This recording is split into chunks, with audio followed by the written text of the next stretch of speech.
Hi friends, welcome to my YouTube channel. ಇನ್ನೂ ಯಾರ್ಯಾರು ನನ್ನ ಚಾನಲ್ನ ಸಬ್ಸ್ಕ್ರೈಬ್ ಮಾಡ್ಕೊಂಡಿಲ್ವೋ ಪ್ಲೀಸ್ ಬೇಗ ಹೋಗಿ ಸಬ್ಸ್ಕ್ರೈಬ್ ಮಾಡ್ಕೊಳ್ಳಿ, ಸಪೋರ್ಟ್ ಮಾಡಿ ಅಂತ ಕೇಳ್ಕೊಳ್ತಾ ಇದ್ದೀನಿ. ಬನ್ನಿ ಇವತ್ತಿನ ರೆಸಿಪಿ ಏನು ಅಂತ ನೋಡೋಣ. ಇವತ್ತಿನ ರೆಸಿಪಿ ಏನು ಅಂತಂತಂದರೆ ನಾನು ಕ್ಯಾರೆಟ್ನ ತೋರಿಸ್ತಾ ಇದ್ದೀನಿ. ಸೊ ಇವತ್ತಿನ ರೆಸಿಪಿ ಈಸ್ ಕ್ಯಾರೆಟ್ ಹಲ್ವಾ. ಬನ್ನಿ ಕ್ಯಾರೆಟ್ ಹಲ್ವಾ ಹೇಗೆ ಮಾಡೋದು ಅಂತ ತಿಳ್ಕೊಳ್ಳೋಣ. ನೋಡಿ ಫ್ರೆಂಡ್ಸ್, ಕ್ಯಾರೆಟ್ ಎಲ್ಲ ಸಿಪ್ಪೆ ಎಲ್ಲ ತೆಗ್ದು ನೀಟಾಗಿ ವಾಶ್ ಮಾಡಿಕೊಂಡು ಆಗಿದೆ. ಸೊ ಬನ್ನಿ ಕ್ಯಾರೆಟ್ ಎಲ್ಲನೂ ತುರ್ಕೊಳ್ಳೋಣ. ಆ ನಂತರ ಹೇಗೆ ಮಾಡೋದು ಅಂತ ಒಂದೊಂದಾಗೆ ಪ್ರೊಸೀಜರ್ ನೋಡೋಣ.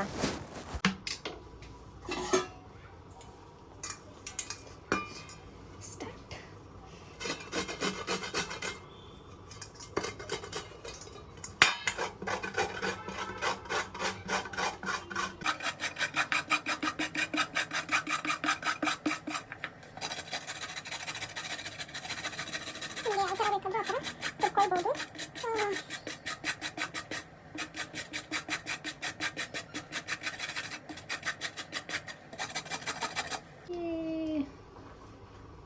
ಸೊ ಇದಿಷ್ಟು ತುರಿದಿದ್ದಾದ್ಮೇಲೆ ನಾನು ನಿಮಗೆ ಸಿಗ್ತೀನಿ. ಓಕೆ, ಆವಾಗಲೇ ಇದರಲ್ಲಿ ಹಿಡ್ಕೊಂಡು ತುರಿತಾ ಇದ್ದೆ, ಅಲ್ಲೆಲ್ಲ ಚೆಲ್ಲೋಯ್ತು.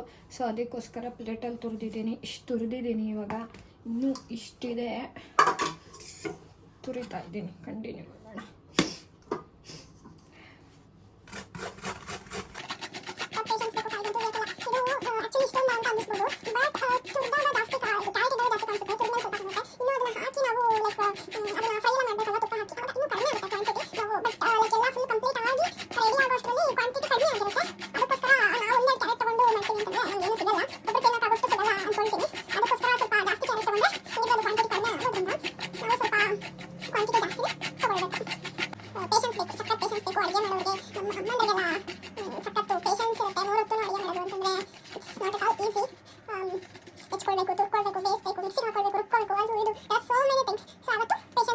One eternity later.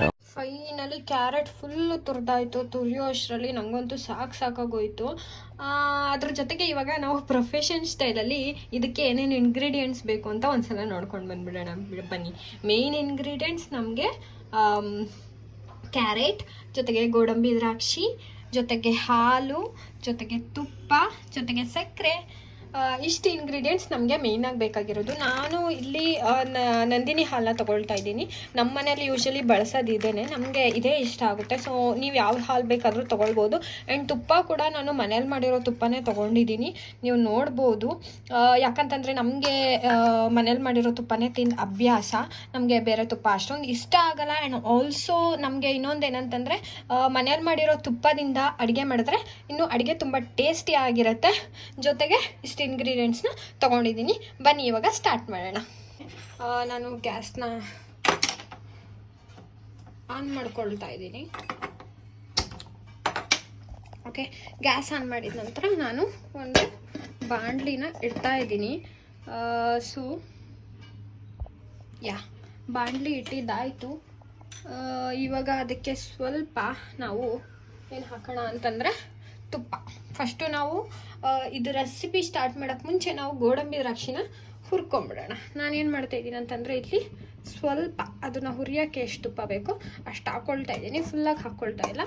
ಅದಾದಮೇಲೆ ನಾವು ಹಾಕ್ಕೊಳ್ಬೋದು, ಮತ್ತೆ ಬೇಕಾಗತ್ತಲ್ವ ತುಪ್ಪ. ಸೊ ಈಗ ನಾನೇನು ಮಾಡ್ತೀನಿ ಅಂತಂದರೆ ಗೋಡಂಬಿ ಎಲ್ಲ ಹಾಕ್ಬಿಡ್ತೀನಿ. ಫಸ್ಟ್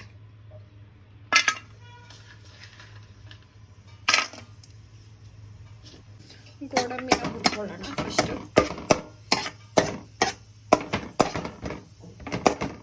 ಯಾಕಂತಂದರೆ ದ್ರಾಕ್ಷಿನೂ ಅದ್ರ ಜೊತೆನೇ ಹಾಕ್ಬಿಟ್ರೆ ದ್ರಾಕ್ಷಿ ಬೇಗ ಉಬ್ಬಿ ಬರುತ್ತೆ ಅಲ್ವಾ. ಸೊ ಅದಕ್ಕೋಸ್ಕರ ನಾನು ಅದರ ಗೋಡಂಬಿನ ಫಸ್ಟ್ ಹಾಕ್ಕೊಳ್ತಾ ಇದ್ದೀನಿ.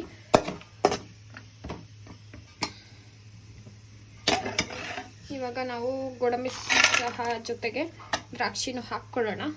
ಎಲ್ಲ ಹಾಕಿದ್ದೀನಿ.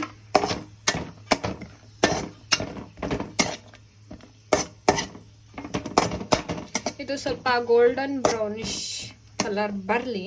ಅದರ ನಂತರ ಏನು ಏನು ಮಾಡಬೇಕು ಅಂತ ಹೇಳ್ತೀನಿ. ಏನೇ ಆಗಲಿ ಮೀಡಿಯಮ್ ಫ್ಲೇಮಲ್ಲಿ ಇಟ್ಕೊಂಡು ನಾವು ಫ್ರೈ ಮಾಡಬೇಕು. ಬಿಕಾಸ್ ನೀವು ಹೈ ಫ್ಲೇಮಲ್ಲಿ ಇಟ್ಕೊಂಡು ಎಲ್ಲ ಸಡನ್ನಾಗಿ ಕರಿ ಆಗೋಗ್ಬಿಟ್ರೆ ಸೀದೋಗ್ಬಿಟ್ರೆ ಆಮೇಲೆ ಟೇಸ್ಟ್ ಕಂಪ್ಲೀಟಾಗಿ ಹಾಳಾಗತ್ತೆ.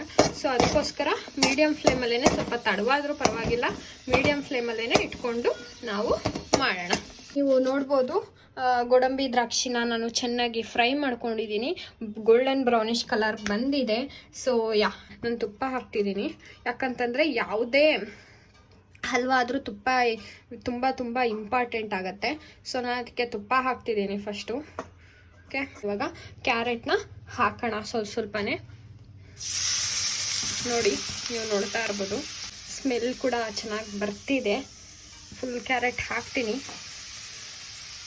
ಇದು ಮೇನ್ ಏನಂತಂದರೆ ತುಪ್ಪದಲ್ಲಿ ಕ್ಯಾರೆಟ್ನ ಚೆನ್ನಾಗಿ ಹುರ್ಕೊಳ್ಬೇಕು. ನಿಮಗೆ ಕ್ವಾಂಟಿಟಿ ತುಂಬ ಅನ್ನಿಸ್ಬೋದು, ಬಟ್ ಇದು ಬೆಂದ ಮೇಲೆ ಕ್ವಾಂಟಿಟಿ ಕಡಿಮೆ ಆಗೋದ್ರಿಂದ ನಾವು ಆವಾಗಲೇ ಹೇಳ್ದಂಗೆ ಜಾಸ್ತಿ ಕ್ವಾಂಟಿಟಿ ತೊಗೊಳ್ಳೇಬೇಕಾದ ಅವಶ್ಯಕತೆ ಇದ್ದೇ ಇರುತ್ತೆ. ಯಾಕಂತಂದರೆ ಆ್ಯಸ್ ಐ ಟೋಲ್ಡ್ ಕ್ವಾಂಟಿಟಿ ಇದು ಕಡಿಮೆ ಆಗೇ ಆಗುತ್ತೆ. ಓಕೆ, ಫುಲ್ ಹಾಕ್ತೀನಿ, ತಿರ್ಗಿಸ್ಕೊಳ್ಳೋಣ. ಇದು ಏನಂತಂದರೆ ನಾವು ಹುರ್ಕೊಳ್ಳೋದಕ್ಕಂತಂದರೆ ಆ್ಯಸ್ ಎಲ್ರಿಗೂ ಗೊತ್ತಿರೋ ಹಾಗೆ ಕ್ಯಾರೆಟ್ ಸ್ಮೆಲ್, ಹಸಿ ಸ್ಮೆಲ್ ಹೋಗಬೇಕು. ಹಸಿ ಸ್ಮೆಲ್ ಹೋದ್ರೇ ನಮಗೆ ಹಲ್ವಾ ಟೇಸ್ಟ್ ಬರೋದು. ಹಸಿ ಸ್ಮೆಲ್ ಇದ್ದರೆ ನಮಗೆ ನಿಜವಾಗ್ಲೂ ಅದು ಕ್ಯಾರೆಟ್ ಹಲ್ವಾ ಟೇಸ್ಟ್ ಕೊಡಲ್ಲ. ಸೊ ಅದಕ್ಕೋಸ್ಕರ ಚೆನ್ನಾಗಿ ಹುರ್ಕೊಳ್ಳೋಣ. ಸ್ವಲ್ಪ ಹೈ ಫ್ಲೇಮಲ್ಲಿ ಇಟ್ಕೊಂಡು ಚೆನ್ನಾಗಿ ಗೂರಾಡ್ಕೊಳ್ತಾ ಇರಬೇಕು. ಸೊ ನನಗೆ ಇನ್ನೂ ಗೊತ್ತಾಗ್ತಾ ಇದೆ ಅದು ಹಸಿ ಸ್ಮೆಲ್ ಇರೋದು. ಸೊ ಅದು ಚೆನ್ನಾಗಿ ನಾವು ಎಷ್ಟು ಬೇಯಿಸ್ಕೊಳ್ತೀವೋ ಅಷ್ಟು ಒಳ್ಳೆಯದು.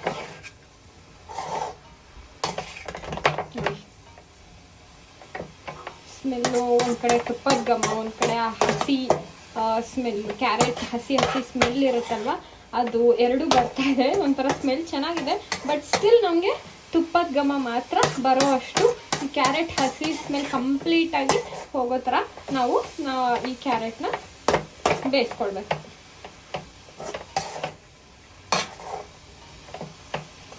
ಕ್ವಾಂಟಿಟಿ ನಾನು ಅವಾಗಲೇ ಹೇಳ್ದಂಗೆ ಕಡಿಮೆ ಆಗ್ತಾ ಇದೆ. ನಿಮಗೆ ಫೈನಲ್ ಆಗಿ ಕಂಪ್ಲೀಟಾಗಿ ರೆಡಿ ಆದಮೇಲೆ ನಿಮಗೆ ಗೊತ್ತಾಗುತ್ತೆ. ಫ್ರೆಂಡ್ಸ್ ನೋಡ್ಬೋದು ಹಸಿ ಸ್ಮೆಲ್ಲೆಲ್ಲ ಕಂಪ್ಲೀಟಾಗಿ ಹೋಗೋ ಥರ ನಾನು ಫ್ರೈ ಮಾಡಿದ್ದೀನಿ ತುಪ್ಪದಲ್ಲಿ ಚೆನ್ನಾಗಿ. ಕ್ವಾಂಟಿಟಿ ನೀವು ನೋಡ್ಬೋದು, ಆವಾಗಲೇ ನಾನು ಹಾಕಿದಾಗ ಫುಲ್ ಇತ್ತು. ಇವಾಗ ನೀವು ನೋಡಿದ್ರೆ ಅದರಲ್ಲಿ ಆಫ್ ಕ್ವಾಂಟಿಟಿ ಕಡಿಮೆ ಆಗಿದೆ. ಇನ್ನು ಫೈನಲ್ ಪ್ರಾಡಕ್ಟ್ ಬರೋಷ್ಟರಲ್ಲಿ ಇನ್ನೂ ಕಡಿಮೆ ಆಗುತ್ತೆ. ಅದಕ್ಕೋಸ್ಕರ ನಾನು ಜಾಸ್ತಿ ಕ್ವಾಂಟಿಟಿನೇ ತೊಗೊಂಡಿದ್ದೆ. ಅದೇ ಒಂದು ಪ್ರಾಡಕ್ಟ್ನ ಆ್ಯಡ್ ಮಾಡ್ಕೋಬೇಕಾದ್ರೆ ನೀವು ಲೋ ಫ್ಲೇಮಲ್ಲಿ ಇಟ್ಕೊಳ್ಳಿ, ಸೊ ದ್ಯಾಟ್ ಬೇರೆ ಏನು ಆಗದೆ ಇರಲಿ. ಸೊ ನಾನು ಇವಾಗ 1 ಪ್ಯಾಕೆಟ್ ಹಾಲಲ್ಲಿ ನೋಡೋಣ, ಲೈಕ್ ಅರ್ಧ ಲೀಟ್ರ್ ಹಾಲಲ್ಲಿ ಎಷ್ಟು ಹಾಕಿದ್ರೆ ಇದಕ್ಕೆ ಓಕೆ ಆಗುತ್ತೆ.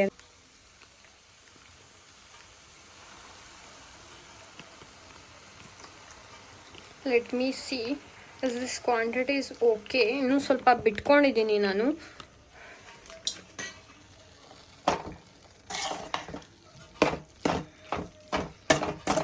ನಾನು ಹಾಕಿದ ಹಾಲು ಕ್ವಾಂಟಿಟಿ ಸಾಕಾಗಿಲ್ಲ. ಸೊ ನಾನು ಇನ್ನು ಸ್ವಲ್ಪ ಹಾಲು ಹಾಕಬೇಕು. ಇದು ಸ್ವಲ್ಪ ತೆಳ್ಳಗೆ ಇರಬೇಕು, ಯಾಕಂತಂದರೆ ಅದು ಚೆನ್ನಾಗಿ ಬೇಯಬೇಕಲ್ವ ಹಾಲಲ್ಲಿ. ಚೆನ್ನಾಗಿ ಬೆಂದು ಅದು ಹಾಲೆಲ್ಲ ಹೀರ್ಕೊಂಡು ಅದು ಗಟ್ಟಿ ಆಗಬೇಕು. ಸೊ ನಾವು ಹಾಲು ಕಂಪ್ಲೀಟಾಗಿ ಅದೇನಿತ್ತೋ ಅಷ್ಟನ್ನು ಹಾಕ್ಬಿಡೋಣ.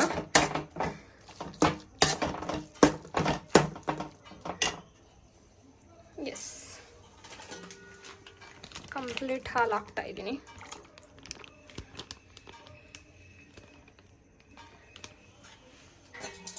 ಸೊ ನಾನು ಇನ್ನೊಂದು ಮೇನ್ ಇಂಗ್ರೀಡಿಯೆಂಟ್ನ ಹೇಳೋದು ಮರ್ತೇ ಹೋದೆ. ಏಲಕ್ಕಿ ಆಲ್ರೆಡಿ ಚೂರು ಹಾಕಿದ್ದೀನಿ, ನಿಮ್ಗೆ ಕಾಣಿಸ್ತಾ ಇರ್ಬೋದು. ಏಲಕ್ಕಿನ ಸ್ವಲ್ಪ ಕುಟ್ಟಿ ಪುಡಿ ಮಾಡ್ಕೊಂಡಿದ್ದೀನಿ ನೀಟಾಗಿ, ಅದನ್ನ ಹಾಕ್ತಾ ಇದ್ದೀನಿ. ಸೊ ಅದು ಒಳ್ಳೆ ಘಮ ಕೊಡುತ್ತೆ, ನಿಮಗೆ ಗೊತ್ತಿರೋ ಹಂಗೆ, ಮತ್ತು ಒಳ್ಳೆ ಟೇಸ್ಟ್ ಸಹ ಕೊಡುತ್ತೆ. ನಾರ್ಮಲ್ ಸ್ವೀಟ್ಗಿಂತ ಸ್ವಲ್ಪ ಬೇರೆ ಥರನೇ ಟೇಸ್ಟ್ ಕೊಡುತ್ತೆ. ಸೊ ಅದನ್ನು ಹಾಕಿ ಸ್ವಲ್ಪ ನನಗೆ ಸ್ಮೆಲ್ ಇವಾಗಲೇ ಬರ್ತಿದೆ, ಬಾಯಲ್ಲೆಲ್ಲ ನೀರು ಬರ್ತಿದೆ ಸ್ಮೆಲ್ಲು ಏಲಕ್ಕಿದು ಬಂದಿದ ತಕ್ಷಣ. ಸೊ ನಾನು ಲೋ ಫ್ಲೇಮಲ್ಲಿ ಇಟ್ಟಿದ್ದೆ, ಮತ್ತು ಹೈ ಫ್ಲೇಮಲ್ಲಿ ಮಾಡಿ ಸ್ವಲ್ಪ ಚೆನ್ನಾಗಿ ಹುರಾಡ್ಕೊಳ್ತೀನಿ. ನೋಡ್ಬೋದು ನೀವು ಹಾಲು ಆವಾಗಲೇ ಎಷ್ಟಿತ್ತು, ಇವಾಗ ಎಷ್ಟಿದೆ ಅಂತ, ಎಷ್ಟು ಕ್ವಾಂಟಿಟಿ ಕಡಿಮೆ ಆಗಿದೆ ಅಂತ.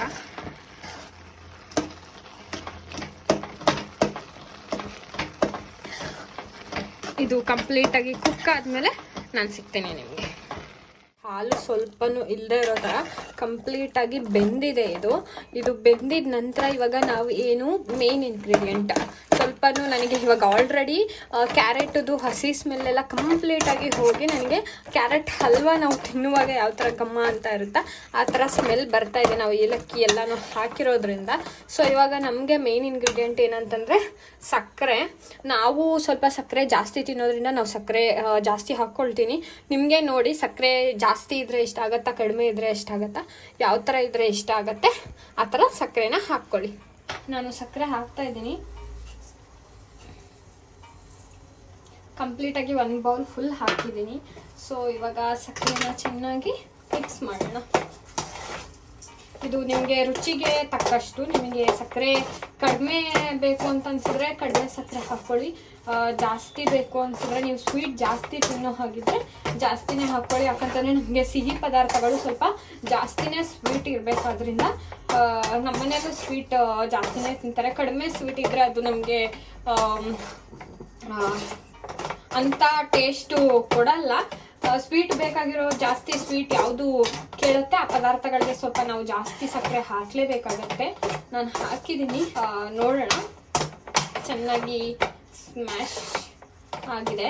ಕ್ವಾಂಟಿಟಿ ಇಟ್ ಬಿಕೇಮ್ ತುಂಬ ರೆಡ್ಯೂಸ್ ಆಗಿದೆ. ಬಟ್ ತುಂಬ ಅಂತಂದರೆ ಕಂಪ್ಲೀಟಾಗಿ ಅಯ್ಯೋ ಒಬ್ಬರು ತಿನ್ನೋಕ್ಕಾಗುತ್ತೆ ಅನ್ನೋ ಅಷ್ಟೇನಿಲ್ಲ, ತಿನ್ಬೋದು. ಚೆನ್ನಾಗಿ 1-2-3 ಡೇಸ್ ನಾವು ಫ್ರಿಜ್ಜಲ್ಲಿ ಇಟ್ಕೊಂಡು ತಿನ್ನೋದ್ರಿಂದ ನಾನು ಸ್ವಲ್ಪ ಜಾಸ್ತಿ ಕ್ವಾಂಟಿಟಿನೇ, ಯೂಶ್ವಲ್ಗಿಂತ ಜಾಸ್ತಿ ಕ್ವಾಂಟಿಟಿನೇ ನಾನು ತೊಗೊಂಡಿದ್ದೆ ಈ ಸಲ. ಸೊ ನನಗೆ ತುಂಬ actually I am so happy ಇದು ಇಷ್ಟು ಚೆನ್ನಾಗಿ ಬಂದಿದೆ. ನನಗೆ ತುಂಬ ಅಂದರೆ ತುಂಬ ಖುಷಿ ಆಗ್ತಿದೆ. ಅದು ನಿಮ್ಮ ಜೊತೆ ಇದನ್ನು ಶೇರ್ ಮಾಡ್ಕೊಳ್ತಾ ಇರುವಾಗ ಎಷ್ಟು ಚೆನ್ನಾಗಿ ಬರ್ತಾ ಇರೋದು. ಸ್ವಲ್ಪ ಜನ ಇನ್ನೂ ಏನಂತಂದರೆ ಕಲರ್ಗೋಸ್ಕರ ಕಲರ್ ಪೌಡ್ರ್ ಹಾಕ್ತಾರೆ. ನನಗೆ ಆ ಥರ ಅದನ್ನೆಲ್ಲ ಯೂಸ್ ಮಾಡೋಕ್ಕೆ ಇಷ್ಟ ಇಲ್ಲ. ಇನ್ನೊಂದು ಏನಂತಂದರೆ ಸ್ವಲ್ಪ ಜನ ಕೇಸರಿನೂ ಹಾಕ್ತಾರೆ. ಕೇಸರಿ ಮಾರ್ಕೆಟಲ್ಲಿ ತುಂಬ ರೇಟ್ ಇದೆ. ಆ್ಯಂಡ್ ಆಲ್ಸೋ ಅದರಲ್ಲೂ ನಾವು ಒರಿಜಿನಲ್ ಕೇಸರಿ ಯಾವುದು ಡ್ಯೂಪ್ಲಿಕೇಟ್ ಯಾವುದು ಅಂತ ಕಂಡುಹಿಡ್ಕೊಂಡು ನೀಟಾಗಿ ನೋಡಿಕೊಂಡು ತೊಗೊಂಡು ಬರಬೇಕು. ನಾನು ಕೇಸರಿ ಯಾವುದೇ ಕಲರಿಂಗ್ಸ್ಗೋಸ್ಕರ ಯಾವುದೇ ಏನೂ ಹಾಕ್ತಾ ಇಲ್ಲ. ನಂಗೆ ಹಿಂಗೆ ನ್ಯಾಚುರಲ್ ಆಗಿ ಕ್ಯಾರೆಟ್ ತುಂಬ ಚೆನ್ನಾಗಿ ಕಲರಾಗಿ ಕಾಣಿಸ್ತಾ ಇದೆ. Taste is very important, colour also important, but carrot already colourful ಆಗಿರೋದ್ರಿಂದ ದಟ್ಸ್ ಓಕೆ, ಚೆನ್ನಾಗೇ ಇದೆ. ಫ್ರೆಂಡ್ಸ್, ಫೈನಲ್ ಆಗಿ ನಮ್ಮ ಕ್ಯಾರೆಟ್ ಹಲ್ವಾ ಈ ಥರ ಇದೆ. ಸೊ ಇವಾಗ ಫೈನಲ್ ಫಿನಿಶಿಂಗ್ ಟಚ್ ಗೋಡಂಬಿ ದ್ರಾಕ್ಷಿ ಹಾಕೋ ಟೈಮು. ಸೊ ಗೋಡಂಬಿ ದ್ರಾಕ್ಷಿ ಹಾಕ್ತಾ ಇದ್ದೀನಿ.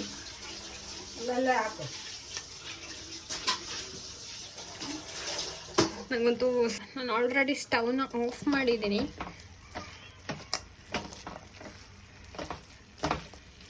ಫ್ರೆಂಡ್ಸ್, ಫೈನಲ್ ಆಗಿ ಕ್ಯಾರೆಟ್ ಹಲ್ವಾ ಈ ಥರ ಕಾಣಿಸ್ತಾ ಇದೆ. ನೀವು ನೋಡ್ಬೋದು ಎಷ್ಟು ಚೆನ್ನಾಗಿದೆ. ನನಗಂತೂ ಬಾಯಲ್ಲಿ ನೀರು ಬರ್ತಾ ಇದೆ. I am eager to heat.